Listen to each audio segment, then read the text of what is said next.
พี่โอ้โหควันเต็มหุบเลย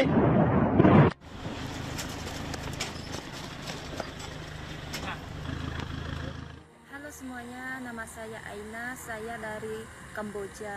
Saya membuat video ini untuk minta tolong dengan negara Indonesia atau negara semua, minta damaikan negara Kamboja dan Thailand masalah perang ini. Terima kasih. Kami tidak ingin perang. Apa yang kamu rasakan setelah menyaksikan video tersebut? Di tengah penderitaan rakyat Kamboja dan Thailand, negara-negara tetangga termasuk Malaysia seolah tutup mata. Kini semua harapan hanya terpusat kepada Indonesia. Bukan karena kita yang paling berkuasa, tapi karena kita yang punya posisi terkuat mendamaikan kedua negara. Presiden Prabowo Subianto sudah mengantongi satu faktor krusial yang bisa mengembalikan harmoni Asia Tenggara. Namun RI1 juga tidak akan segan mengerahkan alutsista terbarunya jika mereka masih ngeyel, apalagi sampai menyeret para WNI di wilayah perbatasan. Cetak Gol coba merangkum siasat Indonesia coba membantu mendamaikan ASEAN sebagai berikut.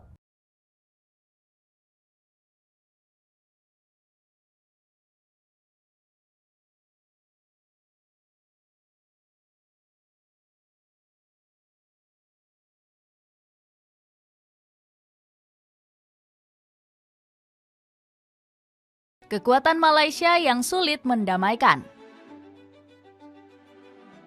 Asia Tenggara masih tercekik dengan permasalahan serius yang melibatkan Thailand serta Kamboja. Dua negara ini terus baku pukul dan saling balas serangan dalam beberapa waktu terakhir. Padahal keduanya sempat sepakat untuk melakukan gencatan senjata. Di hadapan para pemimpin ASEAN, mereka menyetujui perdamaian yang digagas oleh Anwar Ibrahim. Bahkan saat itu forum KTT ASEAN juga dihadiri Donald Trump yang ikut menggarap proposal damai. Pria berambut pirang ini lalu kembali melakukan siasat yang sama saat perang pecah di bulan Desember. Trump menghubungi Perdana Menteri Thailand dan Kamboja yakni Anutin Kanvirakul serta Hun Manet. Menurutnya kedua belah pihak telah sepakat untuk menghentikan seluruh serangan setelah panggilan tersebut. Mereka telah setuju untuk menghentikan semua penembakan mulai malam ini dan kembali ke perjanjian perdamaian awal yang dibuat dengan saya dan mereka dengan bantuan Perdana Menteri Malaysia yang hebat Anwar Ibrahim. Bukannya berdamai, perang justru semakin memanas setelah negosiasi tersebut. Pemerintah Kamboja mengklaim bahwa sang rival terus menjatuhi bom di tengah prosesi damai. Pihak Thailand menyebut sudah menghabisi sekitar 221 nyawa sejak Perang Jilid Kedua. Masalah ini kemudian memicu lebih dari 500.000 orang untuk mengungsi mencari perlindungan. Di lain sisi, konflik kedua negara yang tak kunjung selesai bukannya tanpa alasan. Pasalnya, perjanjian yang diserahkan Malaysia selaku ketua ASEAN masih jauh dari harapan. Menurut Volker Turk, selaku pimpinan HAM PBB, kesepakatan ini belum memberi perlindungan bagi warga sipil. Hal inilah yang kemudian dikritik juru bicara Kementerian Luar Negeri Thailand, Nikorndej Balankura. Jika ada negara ketiga yang ingin menjadi mediator, Thailand tidak bisa menerima tahap ini karena batasannya sudah dilanggar. Warga Thailand telah menjadi korban dan kami perlu memastikan adanya kepercayaan yang cukup sebelum pembicaraan dapat dimulai kembali. Memohon ke Indonesia untuk turun tangan. Ketidakmampuan Malaysia menengahi konflik anggota ASEAN akhirnya berujung badai nestapa. Salah satunya Thailand yang harus mengalami nasib buruk akibat perang melawan Kamboja. Negeri Gajah Putih dikabarkan perlu membubarkan DPR alias parlemen mereka. Hal ini dilakukan karena ketidakmampuan pemerintah menangani kebuntuan konflik.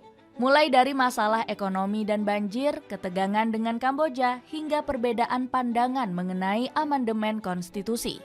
Keputusan ini diambil langsung oleh Perdana Menteri dan telah disetujui oleh Raja, yakni Maha Vajiralongkorn.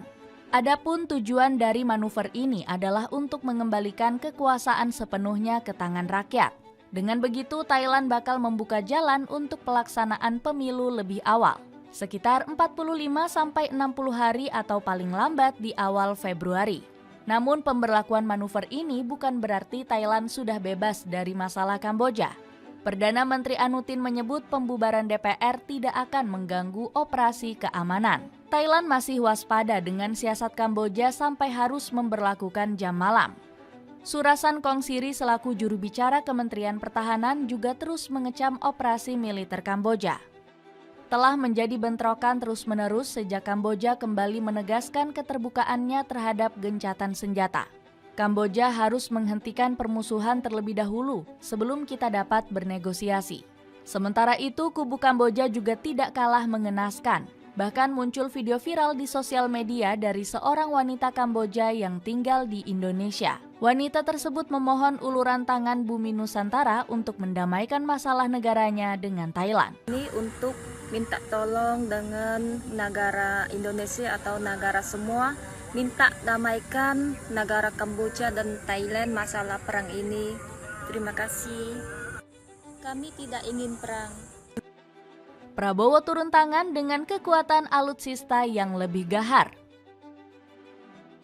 Permohonan dari negara tetangga nggak dibiarkan begitu saja oleh Indonesia. Presiden Prabowo Subianto dikabarkan sudah menyiapkan langkah mitigasi untuk menekan Thailand dan Kamboja. Terlebih Bumi Nusantara secara tidak langsung juga terseret peperangan tersebut. Sebab perang kedua negara turut membahayakan warga negara Indonesia yang berada di wilayah perbatasan. Langkah-langkah evakuasi harus segera disiapkan apabila eskalasi konflik semakin membahayakan keselamatan mereka. Keselamatan WNI di luar negeri adalah prioritas utama, ujar Wakil Ketua Komisi 1 DPR RI Dev Laksono. Di sisi lain, pemerintah juga sempat memperingatkan Thailand dan Kamboja untuk tidak memperparah konflik. Jika hal-hal buruk terjadi kepada WNI, Pak Prabowo dikabarkan tidak bakal segan untuk segera turun tangan. Yang paling penting adalah bagaimana kami memastikan warga negara yang tinggal di sana itu aman. Jika terjadi sesuatu, itu sudah kami siapkan mitigasi-mitigasinya, ungkap Prasetyo Hadi selaku Menteri Sekretaris Negara. Benar saja, Prabowo terus menambah kekuatan militer Indonesia dalam beberapa waktu kebelakang. Politisi 74 tahun ini menargetkan pembelian 200 helikopter mulai 2026. Salah satu yang paling mencengangkan adalah rencana RI1 membeli heli jumbo Mi-26. Alusista buatan Rusia ini merupakan helikopter terbesar dan terkuat yang diproduksi secara massal. Armada tersebut bisa digunakan untuk mempercepat mobilisasi logistik maupun operasi darurat. Menurut Prabowo, heli tersebut bakal segera didatangkan ke tanah air. Selain Mi-26, Indonesia juga dikabarkan melirik armada Rusia lainnya yakni Su-57. Jet tempur ini memiliki kemampuan siluman untuk mengurangi jejak radar.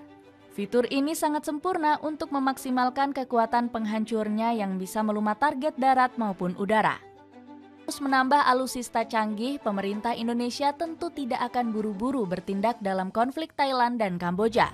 Pasalnya, pengerahan militer hanya akan dijadikan opsi terakhir jika situasi benar-benar kacau dan sudah buntu. Terlebih Prabowo Subianto diprediksi masih bisa mendamaikan Thailand dan Kamboja lewat jalur diplomasi. Politisi kelahiran Jakarta ini punya kedekatan dengan kedua negara. Kamboja contohnya, yang pernah merasakan tempaan langsung dari RI1. Sewaktu masih berdinas di Kopassus, Prabowo sempat melatih pasukan khusus milik Negeri Seribu Pagoda. Pasukan Baret Merah Kamboja bahkan terus menunjukkan rasa hormat kepada Pak Prabowo. Di sisi lain, sang presiden juga berhasil merekatkan hubungan Indonesia dengan Thailand. RI1 bahkan menjadi presiden Indonesia pertama yang berkunjung ke negeri Gajah Putih setelah 20 tahun, tepatnya pada bulan Mei 2025 kemarin. Bahkan Pak Prabowo berjanji bakal membantu Thailand untuk masuk menjadi anggota BRICS. Secara posisi sangat memungkinkan bagi Prabowo untuk menengahi kedua negara. Apalagi RI1 juga berkontribusi menggarap proposal gencatan senjata saat perdamaian pertama di KTT ASEAN. Selain itu, sudah menjadi catatan sejarah bahwa Indonesia merupakan pahlawan perdamaian ASEAN. Contohnya konflik Kamboja di Vietnam di era 80-an yang diselesaikan lewat forum JIM. Begitu pula dengan konflik Thailand-Kamboja di awal 2000-an yang ditengahi Presiden SBY.